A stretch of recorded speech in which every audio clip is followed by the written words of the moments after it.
संवाद यात्रा सुरू होते आहे. पहिल्यांदा तुम्ही पूर्व विदर्भात आलेले आहात. कशा पद्धतीने तयारी आहे? रश्मिताईंच्या नेतृत्वाने सगळी तयारी होती. तयारी तुम्हाला आता दिसलीच असेल ना, इथल्या महिलांचा जोश. त्यामुळे तयारी मजबूतच आहे आणि स्त्री शक्तीशी संवाद आहे. कारण या महाराष्ट्रामध्ये आपले सगळे भूतकाळातले प्रश्न काढले जात आहेत. वर्तमान काय चाललं आहे, वर्तमान या महिलांच्या मुलांचं वर्तमान काय आहे, आणि त्या वर्तमानाला शोधायला, या भविष्याला घडवायला आम्ही हा स्त्री शक्तीचा संवाद ठेवला. ज्या पद्धतीने आता महायुतीचं तर ठरलेलं आहे, फॉर्म्युला काय असणार आहे, महाविकास आघाडीचा फॉर्म्युला केव्हा ठरणार आहे? जागा वाटप अजून झालेली नाही आहे.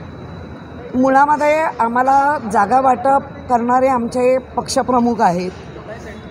तो फॉर्म्युला सगळा त्यांचा ठरेल तेव्हा आपल्यापर्यंत आम्ही येणारच आहोत. आम्ही जागा वाटपपेक्षा जागेवर आहेत त्यांना कसं चालना द्यायची आणि जे पक्षाला निष्ठेने थांबले त्यांच्याबरोबर संवाद करून त्यांच्या वर्तमानातले आणि भविष्यातले काय प्रश्न, भूतकाळात खूप रमतो आहे आम्ही, आम्हाला सगळ्यामध्ये भूतकाळात जास्त गती वाढते आणि ती भूतकाळ हवाच, पण त्याच्याबरोबर पहिला वर्तमान मजबूत हवा की आपोआप भविष्य चांगलं घडतं आणि ते घडवण्यासाठी आलो आहे. पक्ष सोडून गेलेल्यांना जागा दाखवण्यासाठी महिला शक्ती एकत्र झाली नाही, आम्हाला जागा दाखवायची गरज नाही. जागा जनता दाखवणार, जनता दाखवणार.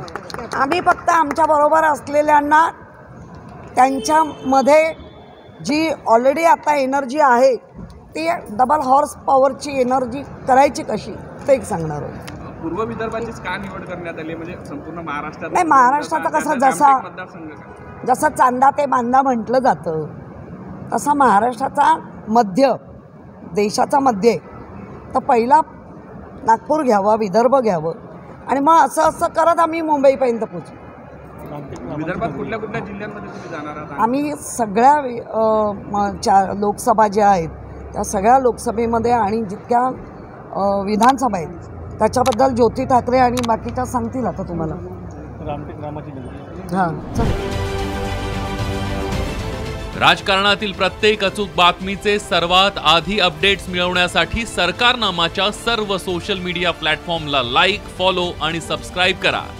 तसंच सर्व नोटिफिकेशनसाठी बेल आयकॉन प्रेस करायला विसरू नका.